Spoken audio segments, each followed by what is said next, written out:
Hi, I'm Molly Barnes. Welcome to our show. My guest today is David Shaw, a very well-known writer, but now a painter.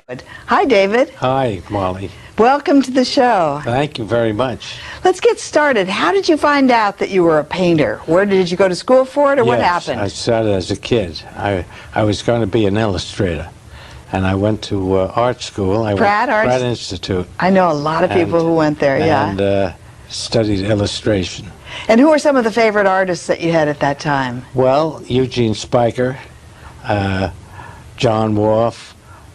Is he related to Dick Worf, the director? Yes, he's his brother. You're kidding. Yes, he was. It's funny how a lot of brothers. Your brother was Irwin Shaw, the writer. Yes, he was. And this is the Worfs. The Worfs, and Neil Simon and his brother. Yes. It's funny. Oh, there are a lot of siblings. Anyway, so I was going to be an illustrator, and it was, of course, this was during the Depression, and work was not forthcoming, and I started to write with some friends at that time. What kind of writing did you do? Gag writing? Serious writing? We wrote political skits. Yeah. Because in the 30s that was the thing to do, and for student conventions and things, and we wrote a full-length one that was we did up in Vassar, and it was so successful they brought it down to the New School for Social Research on weekends for 4 weeks. At the time of the Depression, was there a need for art and for comedy to alleviate the sadness? Yes, there was a lot of comedy. Art was very difficult. I mean, making a living at art. I went to the Art Students League for a while, and all the best artists in America were teaching there. You're kidding. For $25 a week. Was Bellows there, or Thomas No. Hart Benton? Any of the Ashcan people? Yes, I studied with Raphael Sawyer. Really? Was that a treat? Yes, it was, and I studied with Yasuo Kuniyoshi. You're kidding. Yes, and I won a scholarship for 3 summers up at the Louis Comfort Tiffany Foundation in Oyster Bay. Yeah. Where they took 10 artists each year to paint, but it was a struggle. What was the difference between painting and writing? Money. Well, the writing paid off. We started work. We got radio work, and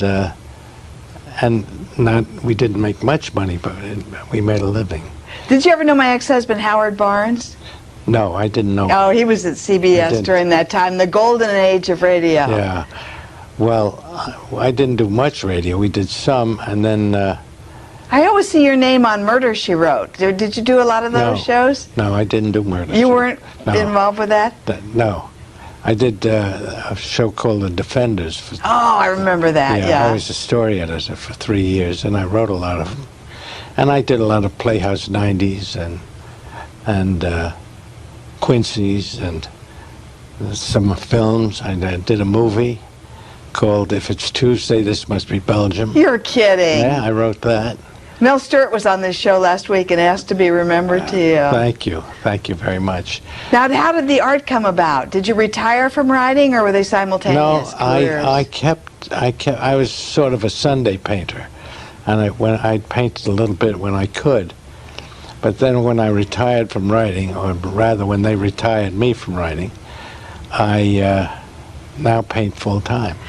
One of the most wonderful things about being a painter is you never age. No. Well, you age, but you can still do it. You can still do it, and also your involved. Reflections, you become deeper, and That's so right. the art really becomes more important. I think so. I'm a better painter now than I ever was. I've never met a painter who really felt that he or she was aging. They just keep going. You just keep going until you Titian die. painted till he was 99. Really? Yeah, he was 99 years old when he was still painting. Well, I had a symposium of painters recently talk, and they were all in their 90s, and it was like they were very young people, Yeah. and I realized that being an artist is what does it. Keeps him alive. Now, do you paint on a schedule? Do you go to work at 9? Yes, I go every day. I get up at 6:30 and I eat, and I go to the gym a couple of days a week, and then I go to the studio. Well, this one is a takeoff on the Gauguin. There's a great Gauguin painting called The Spirit of Death, and I just substituted Marilyn's for this native girl who's much darker than Marilyn. But I've always loved that painting of Gauguin's. It's a masterpiece, and so I just put Marilyn in it instead. And I thought, what was so special about her, do you think, David? The waif quality, the fact that she'd been an orphan? I don't know. Maybe men wanted to take care of her. Yes, and also she was very beautiful and very desirable. So I guess. What are some of the other subjects that you're painting today? Well, I'm painting models mostly, and landscapes, and cityscapes when I can. What is this? Tell us about this one. Well, this one is another one of Marilyn. I've stolen from Andy Warhol and taken Marilyn's head from the Andy Warhol and made her body all the same color. It's all a Manet painting called Luncheon on the Grass, a luncheon in the garden, and that's the Warhol, and I've got a portrait of Arthur Miller in the background, and facing her is Joe DiMaggio, and those are the two men in her public life anyway, and I call that painting the Triple Play. Miller looks almost like a sort of a spirit, doesn't look altogether real. No, he's not as real as the DiMaggio. I think those of us who loved Marilyn really resented when he wrote After the Fall. Yes, that was not, he really turned her in. So I taught for 12 years at the AFI. I taught screenwriting. And what was that like? It was difficult because you don't always get the students you want, and if you get a lot of people who have great hopes and you know they're never going to make it. Really? Yeah. And do you tell them? No. Why not? You can't tell them because you don't really know, but it's sad to see all these young people going into show business. Now let's look at this piece. What is this? This is a piece I did when I was an art student. That's in Brooklyn. God, that's wonderful. That's a watercolor. I did. It's under an elevated, the Fulton Street L. Now, when you work with the watercolor, do you put the dark colors in first, or how do you set it up? Because you cannot paint over or erase with a watercolor. No. You put in the light colors first. Do you? Yeah. It's quite the opposite with the oil. And it's quite the opposite of what is done in Chinese or Japanese art, where they actually paint the foreground first. Oh, really? Yeah, yeah. No, here you paint the background first. That looks like an Edward Hopper. Is that what you were after? Well, probably. I'm a great fan of his. Who is your favorite painter? Now? Yes. You mean living? Yes. That's a hard one. I don't know, really. Have you seen the Warhol show? I love it, but Do he's you? not living anymore. All right, well, let's go. I loved his show. Have He's you living seen somewhere. I have seen it. I think it's wonderful. a perfect show. Wonderful show. He was Yes. on, oh, here's one. What about this? This is very much like a Hopper as well. Yes, that's out in Amagansett. Oh, That's fantastic. That's the Winter Beach. I call that the Winter Beach. Remember that little house at the sea? It's still there, I think. And did you live out there? Yes, I had a house in Amagansett. How beautiful. How wonderful. That's the end of Long Island. Yes. It's amazing. There's a man named David Ashwell who has a show now in L.A., and he's done the many seasons of Malibu. And you can actually tell the seasons. Really? But Good it's for him. nothing like Amagansett. This Nothing is definitely, what, the end of the summer? Yeah, and winter. It's winter. All the signs are down and people are gone. Beautiful beach. You feel very close to nature. And the houses are boarded up. Do you feel that there's a life hereafter? No, No, it's over. It's over. this is it. So what do you plan to is- do with the rest of your days? Paint. Paint. You love Paint. it. Oh yeah, I'm having a great time. Are you in any kind of a group where there's a synergism where you talk about art, or how do you? Well, I belong to a studio with Martin Lubner, Right? who runs the studio, and we discuss art all the time. Because that's really important, isn't And it? That He's synergism. wonderful. Is it? Oh, he's wonderful. And we discuss it and carry on. The thing I felt about Warhol, and I actually knew him at one period in his life, was that the show was really perfect. You say it's superficial, you say that he paints with too broad brushstrokes, and yet, after looking at his work, everything else looks pallid. That's right. He gets He's it. had a great influence on contemporary art. He really has. You know, they used to make fun of him, but he's had a great influence on pop art. Well, I remember when Ivan Karp first went to make a studio visit in New York. Ivan was working with Leo Castelli, and he went to his studio, and Andy Warhol had all of his shoe ads he was doing, Yeah. all of his designs he was doing commercially, and Ivan said, I want to take your work, but when people come here, have the work separated, put some of the work on another floor so people can just see what you consider fine art. Otherwise, people get confused. Yeah. Well, they have it all at the show now. It's wonderful. shoes The and- camouflage. And the camouflage and the paintings, I love this, the numbered paintings. Tell us about this woman. Oh, that was a model. That was just a model sitting on a couch. Do you ever become involved with these models? I don't mean in a romantic way, but do you feel that you portray them as people, or do you just concentrate? Sometimes. This one, no. This is just a figure. You know, I don't feel a personality there. That's more of a personality. That one, that's a model too.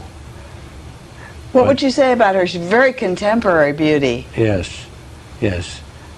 I'm very confrontive. Yeah, absolutely. Bauhaus. Yeah, she is. Balthus. That's a self-portrait. You're kidding. Yeah. Oh, that's wonderful. A self-portrait that I try to emulate. I guess my favorite living painter is Lucian Freud. Yeah, yeah. I love Lucian Freud. I think he's a genius. Why? Well, he paints with such minimalism. Yeah. I mean, he doesn't use many colors, and he gets such form, and the figures are so alive, and he doesn't paint nudes. His figures are naked. You know, Yeah. he really gets down to the David, what's your thing to paint? Your favorite thing to paint? models. Really? Figures. Yes. Why? Figures. I don't know. I think they're the most interesting things to paint. You love the human body. Yes, I love to paint figures, heads and portraits and figures. When do people start taking your work seriously? When do they? Yes. When they buy them. Yeah. That's when I know they're taking it. Do you sell a lot of work? No, not a lot. But I had a show recently. I sold a lot of drawings. Uh-huh. I love to draw figures too, in all sorts of medium. Well, how do you set it up? Do you do you rent a model, or do you go? No, I go to a group. And you pay, everybody chips in to pay? And you pay, and you just work from the model. And, you know, ink or it's pastel or pencil or whatever. And some of them turn out pretty well, and you frame them or put them on foam board, and they sold. Tell me what the early days were like at the Art Students League. The art world was so small then. Yes. Did you ever know de Kooning? Did you ever meet him? Never met him, no. Never met him. Though we both lived in East Hampton at the same time, I didn't know him. I did know Abraham Ratner, who lived out there. I have a painting of his. Yeah, he's a wonderful painter. Now, he was a friend of Henry Miller's. They traveled around the country together. Yeah. They wrote a book, I think, called The Air-Conditioned Nightmare, or something like that. Did Abraham Ratner have anything to do with that? Yeah, he did the art, and Henry Miller wrote the text. I see. Tell me about him. What was he like? Well, I didn't know him well. I heard he was teaching over at Sag Harbor, so I ran over there, and I enrolled immediately, and I only saw him once. He never came again. You're kidding. Yes. He was very complimentary. But then he left. And then I never saw him again. I guess he wasn't interested. So what was the Art Students League like? What was it like physically? Well, it was, again, this is before World War II. It was very simple in those days. I remember in Kuniyoshi's class, if he liked your painting, he would say it would go up in the lunchroom. Really? Yeah, to be exhibited. And he was a funny teacher. He wanted you to paint the way he painted. You know, he tried to teach you his methods, not let you work your own way. And then I had, with Raphael Sawyer, it was different. He used to kind of sneak in the class. He was very small, and it was winter, and he'd take off his hat and coat and put them on the floor in the corner, and you'd hardly hear him. Really? He would sneak around. He was like shy. Now, isn't that another brother team? Wasn't Moses Sawyer his brother? And Isaac Sawyer. You're kidding. There are two other Sawyer brothers, but Raphael was a good painter. He was a very good painter. Now, would you all go out for drinks or beer afterward? No. You didn't know, but during the Depression, you didn't have money to go out for drinks. You didn't do it. So would you go to the you go coffee home. shop? You go home. Yeah, you go home and get on the subway. I lived in Flatbush at the time, so you just go home. Were you depressed, or were you excited about being alive? What was the feeling in the air? The thing the great feeling I remember is wondering how you're going to make a living. Yeah. Especially if you were an artist or in the art world. And they used to teach at Pratt. They used to teach how to do black and white brushwork, so you could get into the pulp magazines. Really? Yeah. And did you do that? No, I never did. Now, what was your brother like? Was it like Neil Simon and his brother? Were you younger or older? Younger. Did you share a room? No, not once we got a little older. No, he was 3.5 years older than I. He was a terrific fella. And I think he got me interested in art originally because he used to draw cowboys when we were kids. And I used to try to draw too, and he would always criticize my drawings. And would you criticize him? No, and he would say, this is wrong, and I would get very angry at him. Well, now, did you share a room? No. And then, but he was wonderful. He was wonderful to me. He was like another father to me. Did you know him at all? Never, no. He was a terrific man. As anybody who knew him knew that. He was really larger than life. Did he always live in New York? No. He and his wife moved to Switzerland. They lived in Paris and Switzerland for most of his late life. Then they had a house in Southampton for the summers. And would you see him out there? Oh yeah, of course. And in Europe. I love the art community. I started going to East Hampton in 1957. And at that time, it was just potato fields. This is the end of Long Island. But de Kooning was there. Jackson Pollock had died. I lived next door to Joan Mitchell, who now has a show at the Whitney Museum. I'm dying to see that show. She was married to Barney Rossett, who owned the Evergreen Review and Grove Press. And she left him for Michael Goldberg. And Mike Goldberg thought that if he were a Gentile, he would sell more art. So he called himself Michael Stewart, and he dyed his hair blonde, and then had no success. So he went back to... I don't know his work. He was a second generation abstract expressionist. He's still very much alive.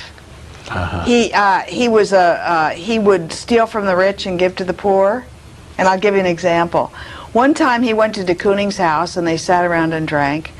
And de Kooning went to bed, and Mike slipped some paintings out of the back door. Oh, my goodness. And a dealer called from New York and told Bill, and Bill said, well, I'm not going to press charges if he will bring the art back and if he will undergo therapy.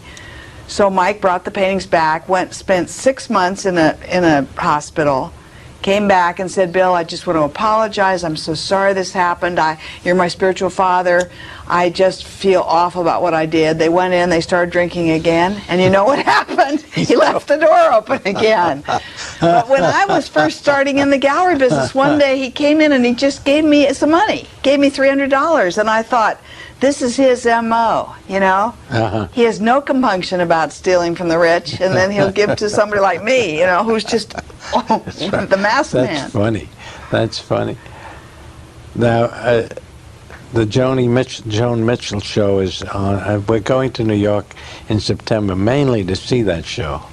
I hear it's a marvelous show. Well, she painted the woods, and she painted the forests around East Hampton, and she was really a sort of a bridge between the abstract expressionist painters and the younger painters like Jasper Johns and Rauschenberg. Yes. They used to stay at her house, and I used to sneak up to them on the beach and listen to them, and they'd always say, let's get rid of those older guys, you know, let's discover some art that's going to make it. And now they're two of the most famous artists in the world. Of course. Yes, certainly Jasper Johns is, and Rauschenberg. Jasper Johns is the highest priced living painter today. Yes, yes. And Rauschenberg is probably the most prolific. Now, are they more successful than Andrew Wyeth? Well, it's a totally different kind of art. I would say probably yes. You mean in terms of financial? Yeah. Yeah. I think Jasper gets more for his paintings. He gets up to... well, I don't know, $20 million for a painting? Goodness. $30 million? That's a lot. That's a lot. Rauschenberg doesn't get that much, but I think it's much higher, the amount they get, than Wyeth. Wyeth wouldn't get that. Were you a fan of Wyeth? Well, I was watercolors. And what about his grandfather? Wasn't he I loved his father. Illustrator? Yeah. Yeah, N.C. Wyeth. Oh, he was my boyhood, god as an illustrator. You know, I still have a book of his called The Black Arrow with illustrations by N.C. Wyeth. Now, have you ever been to the Society of Illustrators in New York? No. Okay, when you're there, you got to go. I'm going to give you the address on 63rd. It is filled with the illustrators' work. They have shows there all the time. You mean current or old? Current. And the last show I saw there was illustrators portraying 9/11, the tragedy. Oh, really? It is amazing. And you can have lunch there. There's a bar. They all sit around and talk. You don't have to be a member? Well, I think I can maybe get you in. Good. I do know the manager. But it's filled with all the New Yorker people, all the, you know, who do all the cartoons. It's a fascinating place on 63rd Street. Yeah. 63rd and where? Between Park and Lex. Oh, wonderful. It's a brownstone. Great. I'd love it. No, I never went there. Do you like cartoons? Do you still read the New Yorker? Sure, but I think the cartoons have lost the art, and the cartoons has degenerated. Why? Well, I remember Thurber. Yeah. And Arno. Yeah. And those guys. There's one I still like very much. Weber. He works with a felt pen. He's a good artist. The rest are just, I don't think they're good artists. My last question to you is, if you could own one piece of art, what would it be? One piece of art. Let's say contemporary, so you don't think about... It would be a Lucian Freud. Would it really? Yeah. You don't see many in California. I know Steve Martin has a wonderful one. Do you own one? No. No, I just try to imitate them. Yeah, but you would love Lucian Freud. Oh, I'd love a Lucian Freud. I just marvel at his work. Was he related to the famous psychiatrist? Son. No. Do you think he was ever Grandson, I'm sorry. Grandson. Really? He's Sigmund Freud's grandson. Did you think he ever had any anger? Anyway, thank you so much for coming. This is really a treat, and I'm just so looking forward to seeing these Marilyn Monroe paintings. It's been a pleasure. Thank you. Thank you. Art is not for everyone. It never has been and never will be. But for those of you who love it like we do, we want to turn you on. I'm Molly Barnes.